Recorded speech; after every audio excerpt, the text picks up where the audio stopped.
Boa tarde a todos. Espero que estejam todos tranquilos. Estamos todos um bocadinho mais pesados, não é?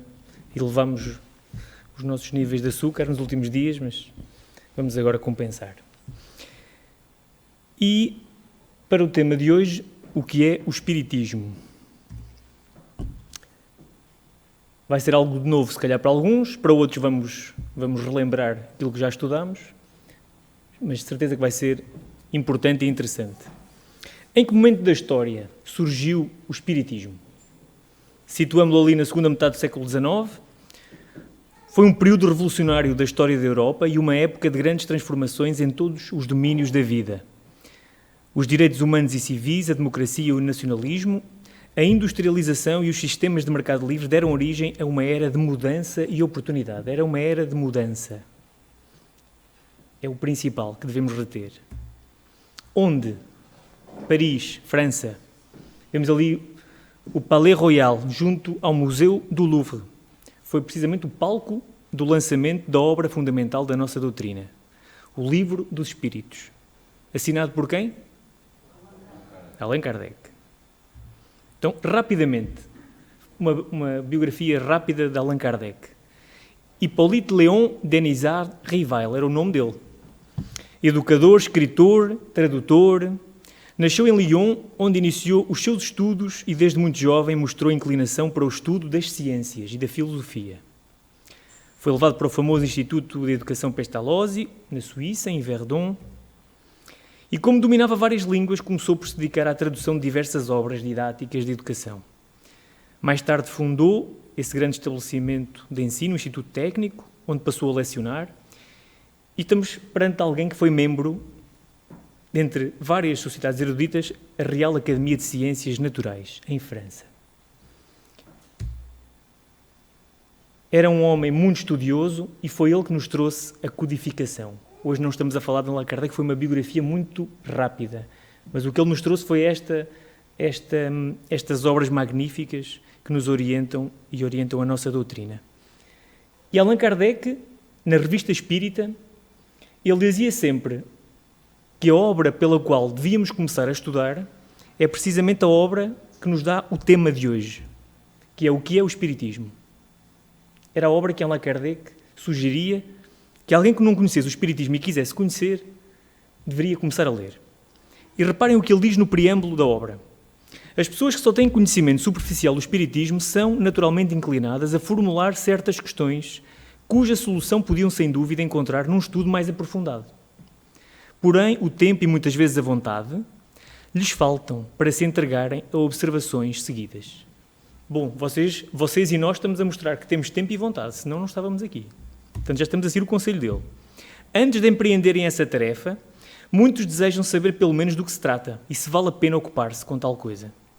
Por isso, achamos útil apresentar resumidamente as respostas a algumas das principais perguntas que nos são diariamente dirigidas. Isso será uma primeira iniciação e, para nós, tempo ganho sobre o que tínhamos de gastar a repetir constantemente a mesma coisa. O Espiritismo é, ao mesmo tempo, uma ciência de observação e uma doutrina filosófica. Como ciência prática, consiste nas relações que se estabelecem entre nós e os espíritos. Como filosofia, compreende todas as consequências morais que dimanam dessas mesmas relações. E ele conclui, no preâmbulo desta obra, o Espiritismo é uma ciência que trata da natureza, da origem e da destinação dos espíritos e das suas relações com o mundo corporal. Espiritismo foi a palavra que Allan Kardec nos trouxe, pela primeira vez. Já no livro dos Médiuns, ele diz-nos, o Espiritismo que toca nas mais graves questões da filosofia, em todos os setores da ordem social, que abrange ao mesmo tempo o homem físico e o homem moral.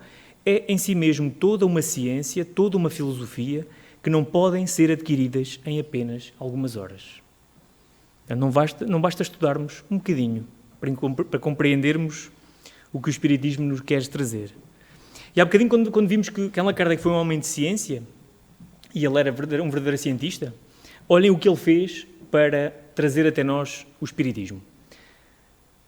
Novamente, no livro O que é o Espiritismo, apliquei a essa nova ciência, como até então o tinha feito, o método da experimentação. Nunca formulei teorias pré-concebidas. Observava atentadamente, comparava e deduzia as consequências. Dos efeitos, procurava remontar às causas pela dedução, pelo encadeamento lógico dos factos, não admitindo como válida uma explicação, senão quando ela podia resolver todas as dificuldades da questão. Tendo umas circunstâncias postas em relação com outros médiuns, sempre que se apresentava a ocasião, eu a aproveitava para propor algumas das questões que me pareciam mais espinhosas. Foi assim que mais de 10 médiuns prestaram concurso a esse trabalho. Antes de ir às reuniões, para ter contacto com os espíritos, ele formulava e preparava as perguntas por assunto, por tema, para desenvolver com a maior clareza possível todos esses assuntos.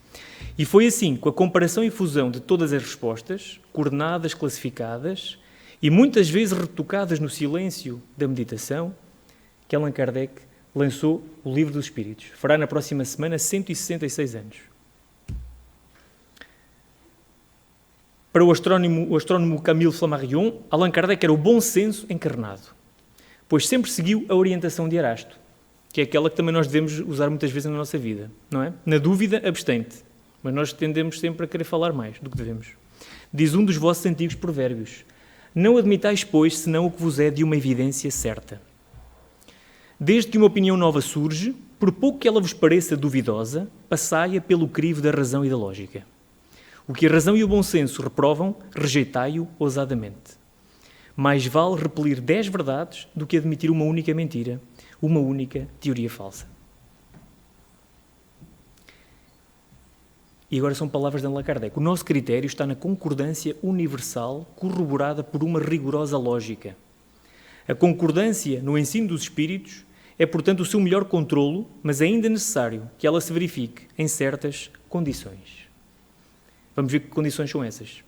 Esse controle universal é uma garantia para a unidade futura do espiritismo e anulará todas as teorias contraditórias. É nele que no futuro se procurará o critério da verdade.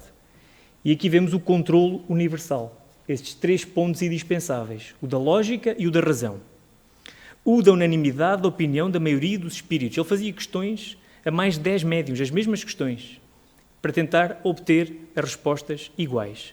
Concordância das revelações vindas por vários médiuns, estranhos uns aos outros e de várias localidades. Já falámos aqui do espiritismo como ciência, como filosofia. O que é que está a faltar? Mas será que é religião? Ou é uma doutrina com caráter religioso? Já vamos ver, não é? Voltemos novamente a Erasto. Aproxima-se a hora em que será necessário apresentar o espiritismo, qual ele é, mostrando a todos onde se encontra a verdadeira doutrina ensinada pelo Cristo.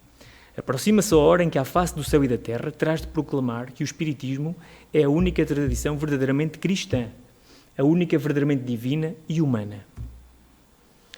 Muitos pontos dos Evangelhos, da Bíblia e dos autores sacros, em geral, só são ininteligíveis, parecendo alguns até irracionais, por falta da chave que faculte se lhes apreenda o verdadeiro sentido. Essa chave está completa no Espiritismo, a terceira revelação. Vem cumprir, nos tempos preditos, o que o Cristo anunciou e preparar a realização das coisas futuras.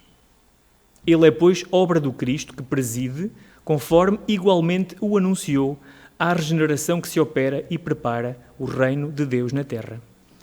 E onde é que isso está? Se não lá no Novo Testamento, não é? E eu rogarei ao Pai, e Ele vos dará outro Consolador, para que fique convosco para sempre. O Espírito de verdade, que o mundo não pode receber porque não o vê nem conhece, mas vós o conheceis, porque habita convosco e estará em vós. No Evangelho de João. O Espiritismo realiza, como ficou demonstrado, todas as condições do Consolador que Jesus prometeu.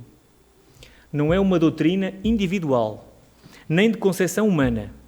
É fruto do ensino coletivo dos Espíritos, ensino a que preside o Espírito de verdade. Isto é de Allan Kardec no Evangelho segundo o Espiritismo. Nada suprime do Evangelho, antes o completa e elucida. Pela sua força moralizadora, ele prepara o reinado do bem na terra. Agora em obras póstumas.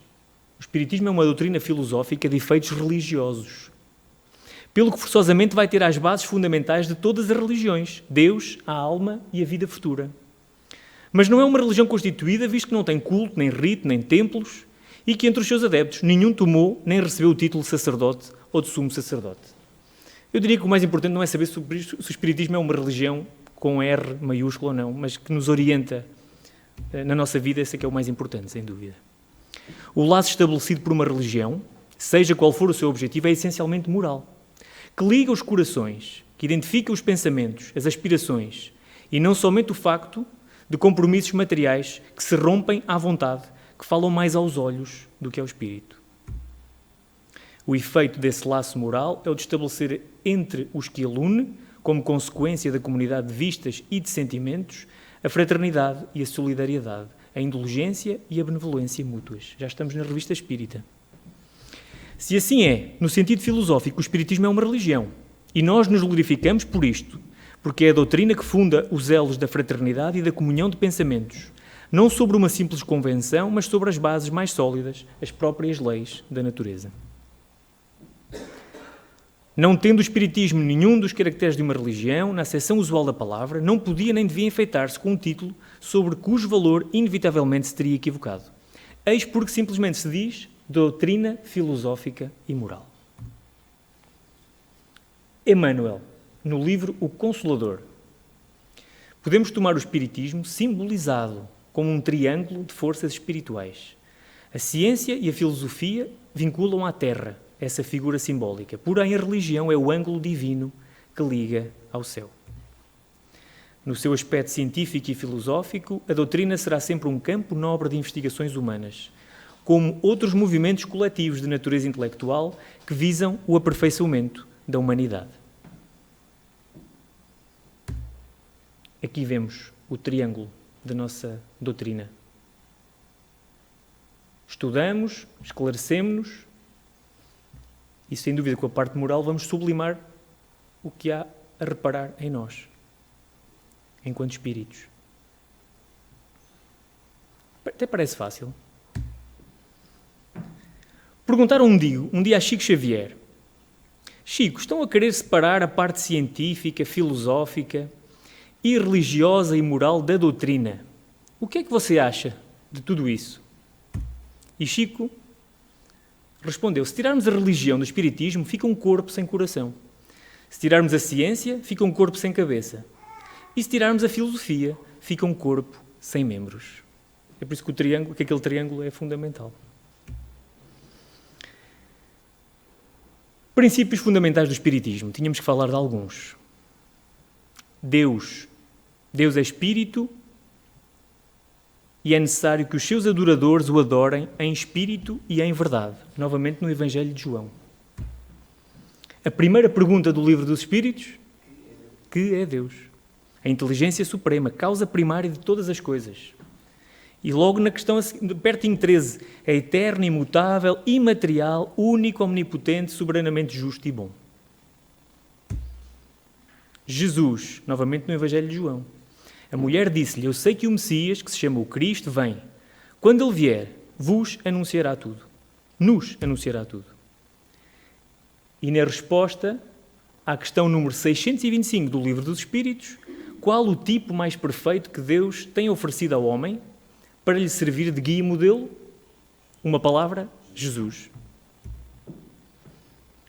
E o Espírito, que é o que nós somos, não é? Nós somos o princípio inteligente da criação. Agora depende para onde é que nós viramos a inteligência, não é? Deus criou todos os espíritos simples e ignorantes. Questões 76 e 115, também do Livro dos Espíritos. Somos espíritos imortais, com aptidão para o bem e para o mal. A escolha será nossa, daí termos o livre-arbítrio. O nosso destino é a perfeição e a felicidade, mas não é ainda neste planeta. Assim, os espíritos revestem temporariamente um invólucro material perecível que se destrói pela morte do corpo físico. E quando o espírito está na vida do corpo, dizemos que é uma alma ou um espírito encarnado. Quando morre, contudo, dizemos que desencarnou, momento em que retorna ao plano espiritual ou à espiritualidade de onde veio, continuando o processo de ascensão espiritual. Novamente, no Livro dos Espíritos, questão 114, são os próprios espíritos que se melhoram e, melhorando-se, passam de uma ordem inferior para outra mais elevada. Muito rapidamente, olhem como Allan Kardec dividiu os espíritos em 3 ordens. Os puros, que são os superiores, se distinguem pela sua perfeição, estão próximos de Deus, os chamados anjos. Segunda ordem, os bons espíritos, nos quais o bem é o sentimento predominante. Terceira, espíritos imperfeitos, onde o mal ainda é o sentimento maior, achando-se mais distantes da perfeição e aivados de paixões, como a inveja, o ódio, o ciúme, o orgulho, por aí fora. Respondeu Jesus, o meu reino não é deste mundo. Foi na época foi nesta altura da Páscoa que Jesus disse esta frase.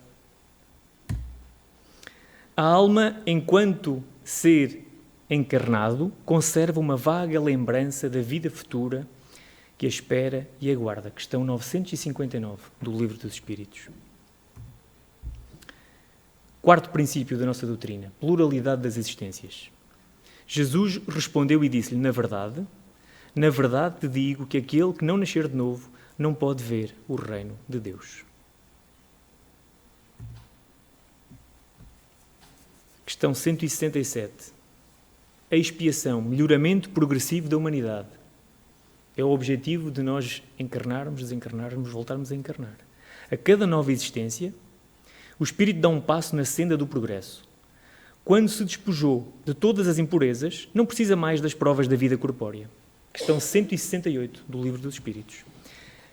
A reencarnação, portanto, permite ao espírito viver várias existências no mundo, crescendo, tornando-se um ser humano melhor, intelectual e moralmente.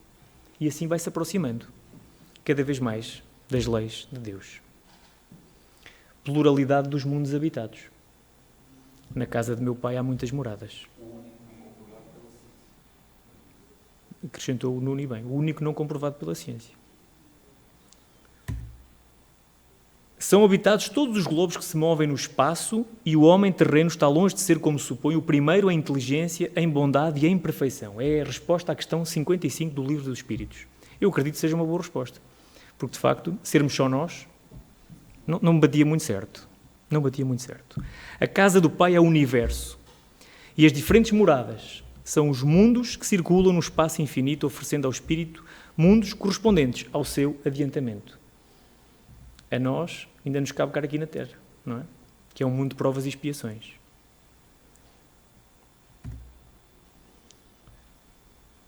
A bússola. Quando andamos perdidos, a bússola é sempre um bom auxílio, não é? Vou tentar mostrar-vos aqui um vídeo. Então, gente, esse job é pra ontem. A deadline tá em cima. A gente precisa fechar, resumir uma ideia, um conceito, alguma coisa. O briefing que a cliente passou é que a gente resuma em um objeto o que é o espiritismo. Algo que sintetize a ideia, sabe? Vocês são os melhores da minha equipe e eu espero que vocês tenham me trazido algo. E aí? Eu achei até muito fácil. No instantinho eu pensei logo no objeto. Um telefone? Sim, porque quando eu penso em espiritismo eu penso logo na minha avó. Ela é espírita? Espírito. Vovó já morreu faz tempo. Eu sinto uma saudade dela imensa. Mas então, o espiritismo pra mim é isso, sabe? É você poder pegar um telefone e entrar em contato com a pessoa morta. O espiritismo pra mim é o telefone. Uma forma de eu falar com vovó linda no meu coração. Mediunidade, telefone, tudo bem, faz parte, mas isso sintetiza o que é o espiritismo? Então, a gente pode botar um óculos escuro e uma boina nele e ele vai virar um telechico. Alguém mais tem alguma ideia? Então, eu trouxe isso aqui. Não sei, mas pra mim esse é o objeto que representa mais o espiritismo. Um remédio. Lembra que eu tomava ele quando eu tive aquela úlcera horrível? Então, sumiu. E o médico não soube como explicar. Mas eu sei, né, gente? Eu passei por uma cirurgia espiritual. O espiritismo é a cura. Remédio, telefone... Tudo bem, são ideias razoáveis, mas acho que a gente já tá no lugar comum, a gente pode mais do que isso. Eu tive uma ideia! Por que a gente não pega o telefone, aí pega o microfone da palestra, coloca aqui, ó, aí vira o Disque Valdo Franco. Essa foi ótima. Ih, essa ideia não é boa, esquece o telefone. Gente, por que você não tem suas próprias ideias, então? É uma pessoa grossa, né? Na verdade, eu ia deixar mais pro final, mas já que vocês perguntaram, eu tive uma ideia. O Livro dos Espíritos. Essa não é a base de tudo? Então, Kardec, conhecimento e estudo. O Livro dos Espíritos é o que melhor representa. Faz sentido. Mas eu ainda não tô completamente satisfeita. Ah, então coloca a boina, que aí fecha tudo. E você, não vai falar nada? Bom, então, eu não tive nenhuma ideia, entendeu? Eu estava até agora aqui quebrando a minha cabeça, mas realmente não estava me ocorrendo nada. Mas aí, vendo a ideia de vocês, eu acho que eu tenho uma também. E cadê o objeto? Tá aí em cima da mesa. Mas aqui só tem os objetos que a gente trouxe. Então, o que sobra é o meu, aqui vocês não estão vendo. Mas não sobrou nada. Exatamente, espiritismo é nada. Gente, que é isso? Você tem noção de quanto o espiritismo ajuda as pessoas? É mesmo? Bom, então vamos ver então, né? Bom, alguns buscam só a comunicação com os entes queridos que já se foram e quando conseguem, vão embora, né? Outros, a cura do corpo físico. Quando conseguem, vão embora. Outros compram os livros, mas esquecem nas estantes, né? E aí, o que sobra em cima da mesa? Nada. Então, gente, mediunidade tem todas as religiões, assim como a cura, assim como a teoria. Mas se vocês olharem com mais atenção para essa mesa, olharem para além da mesa, vocês vão ver que tem mais uma coisa aí, ó. Eu só tô vendo o meu reflexo. Eu também. Exatamente. O espiritismo só é realmente alguma coisa se vocês forem capazes de se enxergar através dele, se reconhecerem como espíritos imortais e passarem a conduzir suas vidas levando isso em consideração. Agora, se vocês só buscarem no espiritismo o alívio das suas aspirações imediatas, aí para vocês ele será nada. Isso, um espelho! Isso é bom! E uma boina.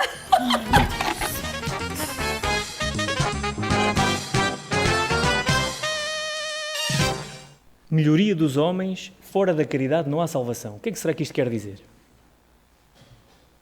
Vamos ver. O objetivo essencial, exclusivo do Espiritismo, é a melhoria dos homens. E é para atingi-lo que se permite aos espíritos iniciá-los na vida futura, oferecendo-lhes exemplos que podemos aproveitar. Livro dos Médiuns. Quanto mais nos identificarmos com o mundo espiritual que nos espera, menos teremos pena de deixar aquele em que estamos no momento. Em resumo, este é o objetivo da revelação espírita. A melhoria dos homens. E aquela frase que lemos há bocadinho, fora da caridade não há salvação. Está lá no Evangelho segundo o Espiritismo.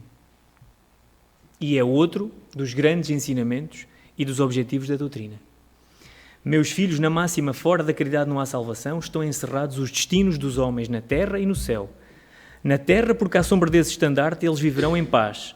No céu, porque os que a houverem praticado acharão graças diante do Senhor. Esforçai-vos, pois, para que os vossos irmãos, observando-vos, sejam induzidos a reconhecer que o verdadeiro espírita e o verdadeiro cristão são uma só e a mesma coisa, dado que todos quantos praticam a caridade são discípulos de Jesus, sem embargo da seita a que pertençam. Paulo, o apóstolo no Evangelho.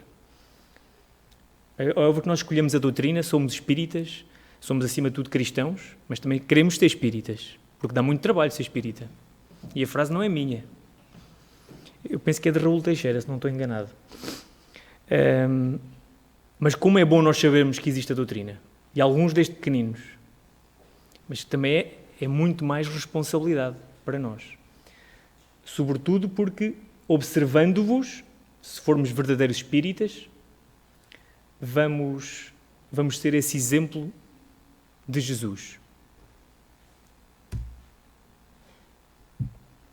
E só podemos pedir-lhe que Ele nos ajude e que nos dê forças para termos tempo, vontade de estudarmos e de pormos em prática aquela frase, fora da caridade não há salvação. Estamos no sítio certo. O Ninho da Mariazinha está sempre à procura de novos voluntários. Fica o convite.